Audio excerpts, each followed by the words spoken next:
ایک شخص آیا مولا علی کے پاس، تو مولا علی نے کہا کہاں سے آ رہے ہو؟ اس نے کہا سقیفہ سے آ رہے۔ کہا فیصلہ ہو گیا؟ کہاں ہو گیا؟ کہا کون سی خاص بات تھی جس پہ فائنل فیصلہ ہوا؟ تو اس نے کہا کہ شجرے پہ فیصلہ ہوا، کہ رسول کے شجرے میں ہیں۔ تو مولا علی نے فوراً فرمایا خوب ہیں یہ مسلمان بھی، شجرہ یاد رہا، شجر کو بھول گئے۔ اب یہ قول نبی ہے، علی دین کا شجر ہے۔ دیکھیں شجرہ وہیں سے بن رہا ہے۔ اب مولا کا یہ جملہ وہ ہے کہ جس پہ آپ پورا اشرا کر لیں کہ علی شجر ہیں۔ حدیث قصہ میں دیکھ لیجئے شجر کون ہے؟ علی شجر ہیں۔ خاندان بن رہا ہے نبی کا، علی سے شجر ہیں، پھل آ رہے ہیں۔ نبوت کے درخت میں پھل کس سے آئے؟ علی سے۔ یعنی 11 امام پھل کی صورت میں آئے، پھر دین بھی پھلا پھولا، اراکین دین اور عمل کر کے بھی علی نے دکھایا۔ تو فروع ہوں یا اصول، وہ سارے کھلے اور پھلے علی کی وجہ سے۔ شجر کا کام ہی یہی ہے، پھل اور پھول دینا نہیں، بلکہ اور زیادہ غور کیجئے اس کے اوپر لفظ شجر پہ اگر آپ غور کریں کہ علی نے فرمایا کہ شجر کو بھول گئے، تو اصل شجرہ بنتا ہے شجر سے، شجر نہ ہو تو شجرہ کیسا؟ دیکھیں شجر بنایا جاتا ہے ٹری، یہ دیکھیں پورا درخت بنتا ہے شجرے کا، اور جو دائرے بنتے ہیں پھل پھول کے اسے کہتے ہیں شجرہ۔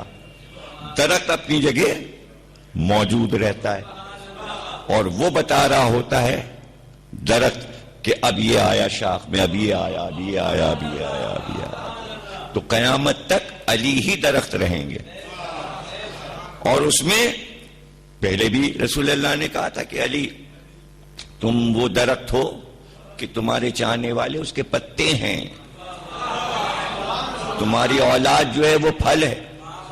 تو پتے اور پھل جب تک درخت سے منسلک ہیں تب تک ان کی زندگی ہے، لیکن اگر وہی پتے سوکھ کر گر جائیں اور الگ ہو جائیں تو اب وہ درخت سے جڑ نہیں سکتے۔ اس کی ایک مثال میں آپ کو اظہر حسن زیدی صاحب مولانا دیتے تھے کہ پتا الگ ہو گیا درخت سے اور وہ گرا جا کے، اب اس نے سوچا میں تو درخت سے الگ ہو گیا، کیا کرے؟ تو وہ جڑ کے پاس اڑ کے پہنچا، میں یہاں سے جڑ جاؤں، یہاں سے جڑ جاؤں۔ تو کہتے تھے نہیں اب نہیں جڑ سکتا، بلکہ اب تیری زندگی ختم ہو گئی، اب تو خشک ہوا۔ اور جو پتے الگ ہوئے تھے، ایک بوڑھی عورت آئی، اس نے سوکھے پتے سمیٹے اور اپنے بھاڑ میں جا کے ڈال دیے چنے بھوننے کے لیے۔ تو اب سوکھے پتوں کا کام ہے بھاڑ میں جائیں، جو علی کے شجر سے الگ ہوئے۔ یہ ولایت علی کا درخت ہے، جو اس سے الگ ہوا پتا، اس کی سبزی ختم ہوئی اور وہ خشک ہوا اور پھر وہ آگ کے حوالے ہوا۔ تو یہ مثالیں رسول اللہ نے اسی لیے دی۔ مثلاً حضرت امام محمد باقر صلوات اللہ علیہ وسلم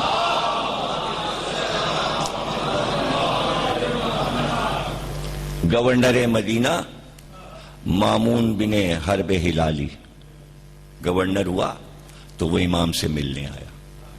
جب نیا گورنر ہوا مدینے کا تو امام کے پاس سلام کرنے آیا، تو اس نے کہا مولا میں آیا ہوں تو آپ سے ایک سوال کر لوں اور تبرک کے طور پہ مجھے عنایت کیجیے۔ تو آپ نے فرمایا پوچھو۔ تو اس نے کہا کہ یہ بتائیے کہ فتح مکہ کے دن بتوں کو توڑنے کے لیے رسول اللہ نے علی کو اپنے کاندھے پر کیوں چڑھایا تھا، کیوں بلند کیا تھا؟ تو آپ نے فرمایا کہ اس لیے بلند کیا تھا تاکہ دنیا کو یہ بتائیں کہ طاہر کے دوش پر طاہر قدم رکھ سکتا ہے، طاہر کے قدم پہ، پاک کے قدم پر، پاک کے دوش پہ پاک قدم آ سکتے ہیں۔ اس نے کہا زدنی بیانہ، مولا کچھ اور بیان ہو جائے۔ تو آپ نے فرمایا کہ اس لیے کاندھے پہ چڑھایا تھا تاکہ یہ بتائیں کہ ہماری نسل اس سے چلے گی۔ اس نے کہا زدنی بیانہ، مولا کچھ اور بیان ہو جائے۔ اب دیکھیے، ایک ہوتا ہے تاریخ میں راوی بیان کرتا ہے، اور ایک تاریخ میں یہ حصہ ہوتا ہے کہ جہاں معصوم بول رہا ہوتا ہے، بیچ میں راوی نہیں ہوتا، یعنی معصوم سے پوچھا جا رہا ہے۔ ایک تو راویوں سے لوگ پوچھتے ہیں، وہ ڈائریکٹ امام سے پوچھ رہا ہے، یعنی رسول اللہ کی حدیث ہے کہ گھر کی بات گھر والے بہتر بتاتے ہیں، تو وہ پوچھ رہا ہے گھر کی بات گھر کے امام سے، تو اس کی شیرینی اور اس کی فصاحت اور بلاغت کا کیا کہنا۔ تو اب اسے ظاہر لطف آنے لگا، تو بات کو بڑھا رہا ہے وہ تاکہ فضیلت اور ظاہر ہو۔ اس نے کہا زدنی بیانہ، مولا کچھ اور بیان ہو۔ تو امام نے فرمایا کہ اس لیے دوش پہ بلند کیا تھا کہ درخت کا تنا رسول خود بنے تھے اور پورا درخت علی تھے، یعنی پھل علی سے آئیں گے۔ اس نے کہا زدنی بیانہ، مولا کچھ اور بیان ہو۔ مولا نے فرمایا کیا تو نے نہیں دیکھا کہ جب شمع جلتی ہے تو شمع نیچے ہوتی ہے، لو اوپر ہوتی ہے۔ رسول دین کی شمع تھے، علی اس کی روشنی تھے۔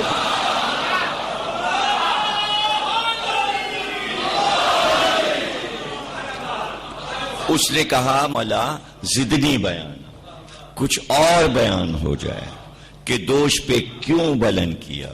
تو امام نے فرمایا اس کے آگے جو کچھ ہے وہ اگر میں بیان کروں گا اور باہر جا کر تو کہے گا تو لوگ کہیں گے دیوانہ ہو گیا ہے، کہتا کیا ہے۔ اس لیے امام یہیں پر رک گئے۔ البتہ اسی واقعے کی تفسیر میں ایک مورخ نے یہ لکھا کہ وہ بات جو امام نے نہ کہی وہ حسان بن ثابت نے کہی تھی اپنے قصیدے میں، جو علی کی شان میں لکھا تھا غدیر خم میں، اور اس میں ایک شعر حسان نے یہ کہا تھا کہ میں اس علی کی کیا تعریف کروں، اور میں کیسے تعریف کر سکتا ہوں کہ شب معراج جب نبی اضطراب میں تھے اور آواز آ رہی تھی اور قریب آؤ اور قریب آؤ، تو پشت سے ایک ہاتھ نبی کی پشت پہ آیا کاندھے پر۔ جب وہ ہاتھ آیا تو نبی تھوڑا سا جو احساس تھا تنہائی کا وہ دور ہوا، دل ٹھہرا۔ تو حسان بن ثابت کہتا ہے شب معراج جس دوش پر کسی کا ہاتھ تھا وہاں علی کا پیر تھا۔